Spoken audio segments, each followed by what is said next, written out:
En septembre 2018, en visite au CNES à Toulouse, la ministre des Armées dénonçait une tentative d'espionnage d'un satellite russe. Une première dans l'histoire de la conquête spatiale. Tenter d'écouter ses voisins, ce n'est pas seulement inamical. Cela s'appelle un acte d'espionnage. Un acte malveillant qui va accélérer l'offensive de la France. En juillet 2019, lors de ses vœux aux armées, le président de la République annonce officiellement la stratégie spatiale nationale. Un grand commandement de l'espace sera créé en septembre prochain au sein de l'armée de l'air. Celle-ci deviendra à terme l'armée de l'air et de l'espace. Moins de 3 mois après ce discours, le commandement de l'espace est créé. Et c'est Toulouse qui, logiquement, est choisi pour héberger ce puissant organisme militaire. 220 experts de l'observation et du renseignement spatial, aujourd'hui dispersés sur le territoire, s'installeront progressivement à Toulouse. Mais où est-ce que le commandement de l'espace sera basé exactement ? En octobre dernier, Florence Parly confirmait une rumeur persistante. Le centre opérationnel sera construit dans l'enceinte du Centre national d'études spatiales.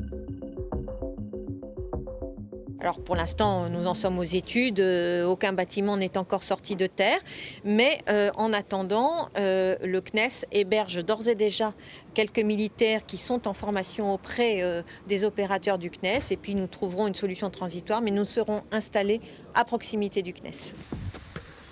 Les futurs contours de ce centre opérationnel sont en train de se préciser.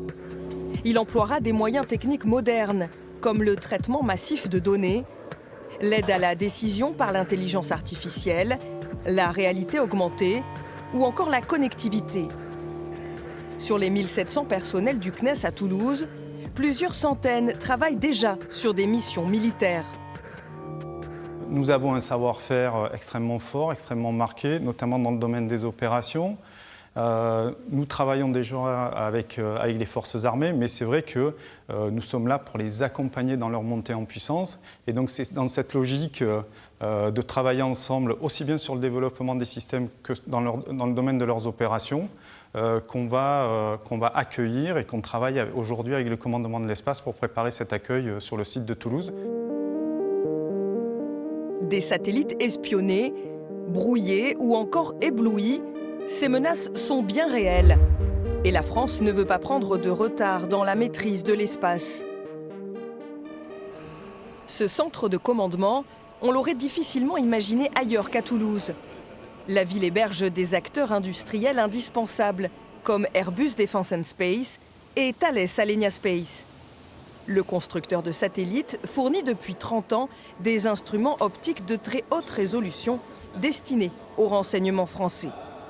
On travaille effectivement pour les opérateurs de télécom, on travaille aussi pour la défense. On a des satellites militaires qui sont assemblés, fabriqués ici à Toulouse, dans des zones confidentielles qu'on ne peut pas voir.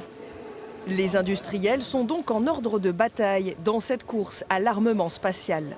Et bien évidemment, les équipes de Thales Alenia Space discutent avec le ministère des Armées. Je dirais que l'insertion de Thales Alenia Space est bien évidemment naturelle dans ce dispositif, puisque nous avons déjà de nombreuses activités, à la fois dans les télécommunications militaires, dans le domaine de l'observation, le radar ou l'altimétrie, où on est vraiment légitime, où la navigation on est légitime aujourd'hui. L'armée va investir 3,6 milliards d'euros dans le lancement de 9 satellites militaires d'ici à 2030. L'arrivée du commandement de l'espace renforce ainsi la position de Toulouse, qui rassemble déjà un quart des emplois spatiaux européens.